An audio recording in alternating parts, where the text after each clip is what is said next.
ప్రజలు క్రౌడ్ ఎక్కువ వస్తుంది, వాళ్ళు పడుతున్న ఇబ్బందుల కన్నా నేను ఎక్కువ ఇబ్బందులు పెట్టినటువంటిది, కాబట్టి నన్ను వెళ్ళొద్దన్నారు కాబట్టి నేను వెళ్ళటం లేదు అని పవన్ కళ్యాణ్ గారు తెలుగులోనే మాట్లాడారు.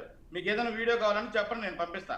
ఓకే అన్న గారు మాట్లాడండి సార్. గత ప్రభుత్వంలో పౌర సరఫరాల శాఖ మినిస్టర్ ఎవరు సార్ అసలు? కొడాలి నాని గారు. సరే సార్, ఇప్పుడు ఆయనకి బాధ్యత లేదా రాష్ట్రం పట్ల? ఈ రాష్ట్రంలో పౌరుడు కాదా? తన సాటి పౌరుల పట్ల ఆయనకి బాధ్యత లేదా? బయటకు వచ్చింది లేదు, కనీసం ₹1 కోటి విరాళంగా ప్రజల కోసం ప్రకటించింది లేదేంటి సార్? 150 మంది ఎమ్మెల్యేలు గెలిపించుకుంటే అంతంత జీతాలు తీసుకున్నారు, అంతంత లగ్జరీ లైఫ్ అనుభవించారు. 150 మంది 150 కోట్లు ఇచ్చినా సరే వాళ్ళు అక్కడ చాలా పెద్ద ఎత్తున వాళ్ళకు జరిగినటువంటి ఆర్థిక సంక్షోభం నుంచి కట్టినేయచ్చు కదా సార్. జగన్మోహన్ రెడ్డి గారి తాత ఇండస్ట్రియలిస్టు, తండ్రి సీఎం, ఈయన ఒకసారి ఎంపీ, ఒకసారి సీఎం, కోట్ల రూపాయలకు అధిపతి, దేశంలోనే అత్యంత రిచెస్ట్ ముఖ్యమంత్రి అయినటువంటి జగన్మోహన్ రెడ్డి గారు సింపుల్ గా కోటి ఇవ్వండి సార్. సాధారణ స్వచ్ఛంద సంస్థలు ఇస్తున్నాయి సార్. 50 కోట్లు ఇస్తే ఏమైంది సార్? కట్టకపోతామా? ఏమన్నా డబ్బు అంతా అంత ఉంది సార్. ప్యాలెస్లు ఎక్కడ చూసినా పార్టీ కార్యాలయాలు కూడా ప్యాలెస్ల కింద కట్టుకున్నాడు కదా సార్. ఎగ్గు పప్పులకి 3 కోట్లు ఖర్చు పెట్టాడు కదా సార్. ఎలుక పట్టడానికి 3 కోట్లు ఖర్చు పెట్టాడు కదా సార్. ఎలుకలు మాత్రం జనాల బ్రతుకులు పట్టలేదు ఈయనకి. లేదంటే ఆయన ఎగ్గు పప్పులు మాత్రం వీళ్ళ ఆకలి కేకలు వినరాలేదు జగన్మోహన్ రెడ్డి గారికి. ఎంత ఇచ్చాడు సార్ సీఎం రిలీఫ్ ఫండ్ కి, ఫ్లడ్ రిలీఫ్ ఫండ్ కి? పోనీ మాకు ఈయడం ఇష్టం లేదు ఆయనకి, మా మీద అనుమానం ఆయనకి, ఆయన ఎంత ఖర్చు పెట్టాడు ఒక ట్రస్ట్ పెట్టి చెప్పమని చెప్పండి సార్. కనీసం అట్లా అన్న మేము సంతోషంగా ఇవాళ వాళ్ళు ఏం విమర్శించినా మేము తీసుకొని దానికి ప్రతి సమాధానంగా మాట్లాడతాం.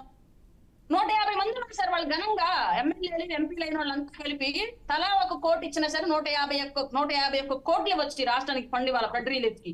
ఏమైంది సార్ డబ్బులన్నీ? సలహాదారులు పెడితే 70 మందిని పెట్టుకో, ఒక్కొక్కరు 4 లక్షల జీతాలు ఇచ్చారు సార్ ఎలవెన్స్ల పేరుతోటి. ఆ డబ్బులన్నీ ఏమైనాయి సార్? అవన్నీ వాళ్ళు గవర్నమెంట్ కు ఉండి వాళ్ళ ప్రజలు ఈజీగా కట్టనేయగలిగేవాళ్ళు కదా సార్.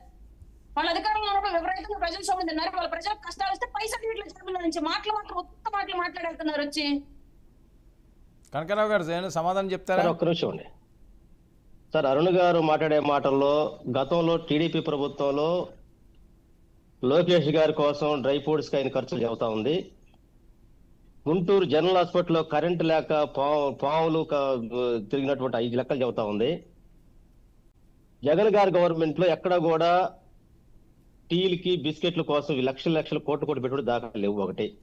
రెండోది, వాళ్ళు డబ్బులు ఉండొచ్చు కదా, ఇవ్వచ్చు కదా అనుకుంటే టీడీపీ పట్టుకుంటే కోట్ల రూపాయలు ఉన్న వాళ్ళు ఉన్నారు, వాళ్ళు ఇవ్వచ్చు కదా అట్లా కూడా చాలా మంది. అది ఒక విపత్తు వచ్చినప్పుడు విపత్తుకు తమ్మినటువంటి సహాయం చేయడం అనేది వాళ్ళ యొక్క పరిస్థితులు బట్టి ఉంటా ఉంటాయి. ఈ రోజు జగన్మోహన్ రెడ్డి గారు తన వ్యక్తిగతంగా ₹1 ఇచ్చారు. అదేవిధంగా పార్టీ శ్రేణులు మొత్తం పనిచేస్తా ఉన్నాయి, వాళ్ళ తోచిన సహాయం చేస్తా ఉన్నారు. ఈ సింగనగర్ కావచ్చు, ఆర్ఆర్పేట కావచ్చు, మనం వెళ్ళొచ్చాము.